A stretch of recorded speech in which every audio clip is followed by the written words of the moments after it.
So today we have a dam with a vertical height of h, um, and it can be approximated as a trapezoid, as shown in this figure over here, and it's got a top width of t and a bottom width of b, and the water levels depiction is value smaller, lowercase h, and we're asked to write an expression for the horizontal force exerted by the water on the dam. So some force flowing horizontally exerted by the water on the dam.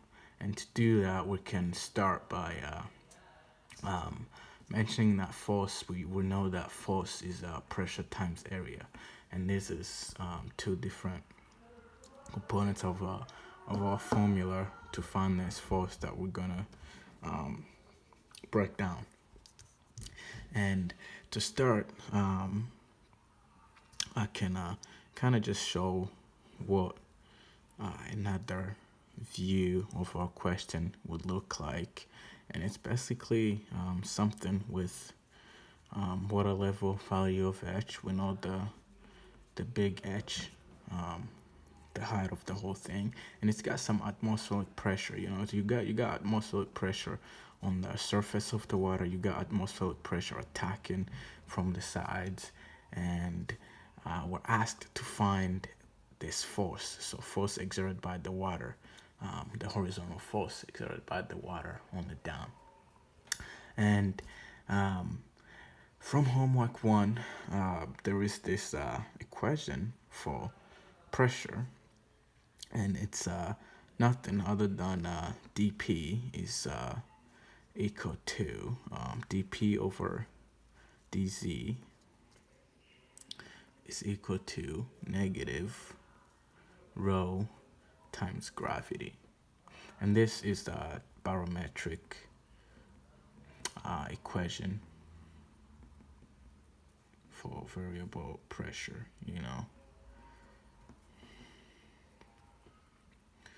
And this is definitely gonna help us break down this p portion of our formula.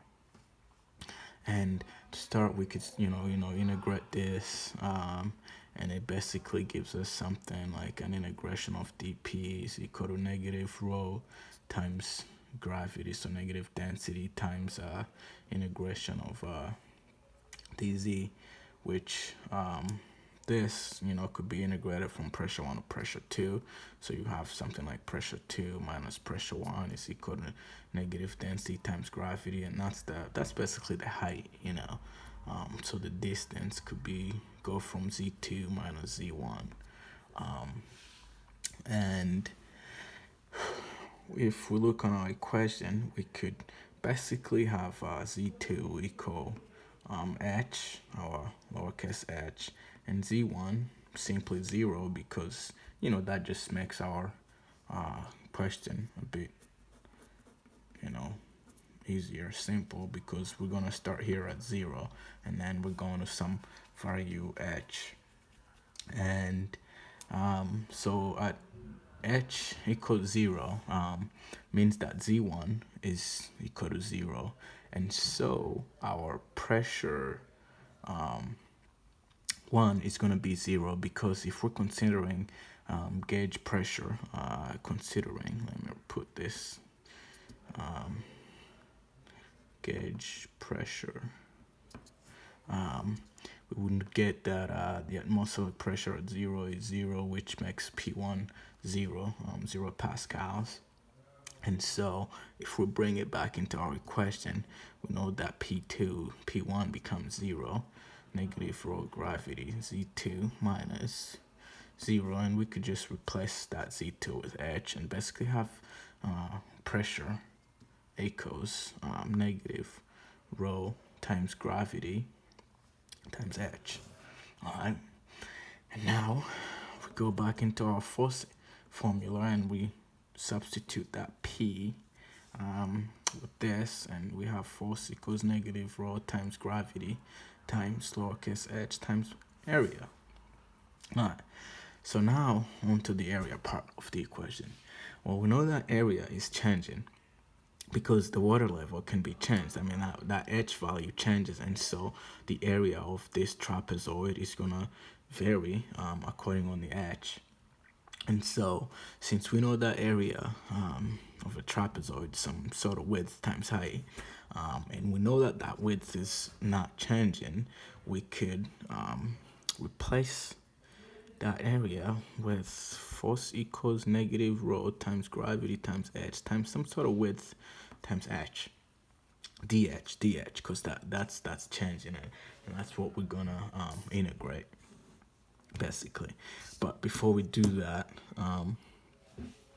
we know that area of a trapezoid, all right,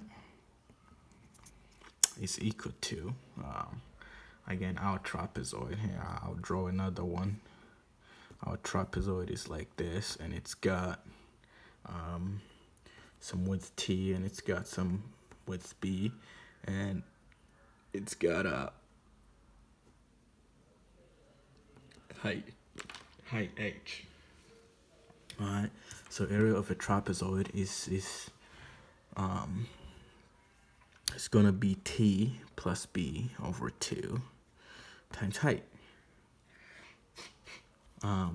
And we also need to keep in mind of this side, and this is the slope of our trapezoid. And to be able to find this, we could utilize our slope formula, slope of line, which is equal to y equals mx plus b. And that is simply, if we look at here, we have this h, we already have that, but we can find this little side and basically do this, divide that by that value h, and this side is simply t minus b over 2, because if we cut here, that's b, and what we're looking for is this little side. And how do we know how much it is? It's simply t minus b, and t minus b gives us 2 of these, but since we only want 1 of them, we're going to divide that by 2, and it gives us our slope. We're just going to call it s of 1/2 times t minus b over h. All right. And then we know that for a trapezoid, that width minus base over 2 is equal to slope times height. And so our width is going to equal to slope times height. You can see that better. Slope times height plus b over 2. All right, so we find our width, we have our slope, and now we could go in and put it back into our force equation, and this becomes force equals negative rho times gravity times height times that width times dh, and this, we replace those values in there, and we get negative rho times gh times replace that wsh plus b over 2 times dh, and then we could integrate both sides. So when we integrate, we get the force integrated from some value 0 df to the force that we're looking for, and that is gonna only integrate the h, because that's really what's changing, and h is equal to 0 to some h value equal to h. Again, that h value depends.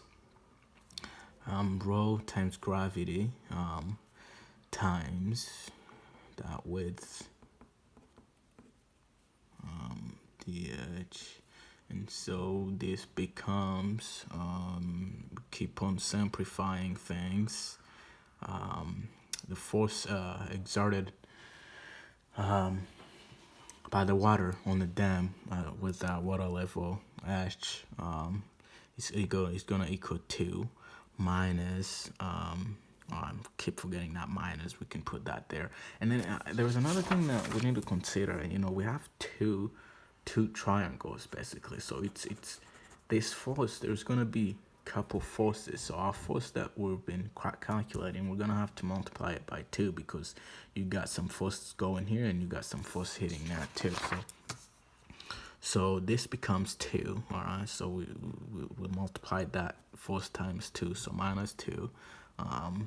And then we still integrating h0 to h over h, just basically doing some, math. The whole thing is done now. It's just basic algebra over 2.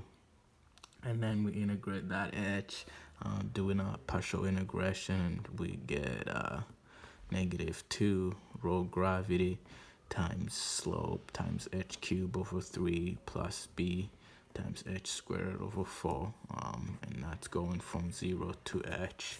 And the slope, we can replace that slope value of 1/2 t minus b over h into our force, and we basically get something like this. -2 rho gravity, parenthesis t minus b times h cubed over 6h plus bh squared over 4. And that is our force exerted by the water on the dam. Thank you.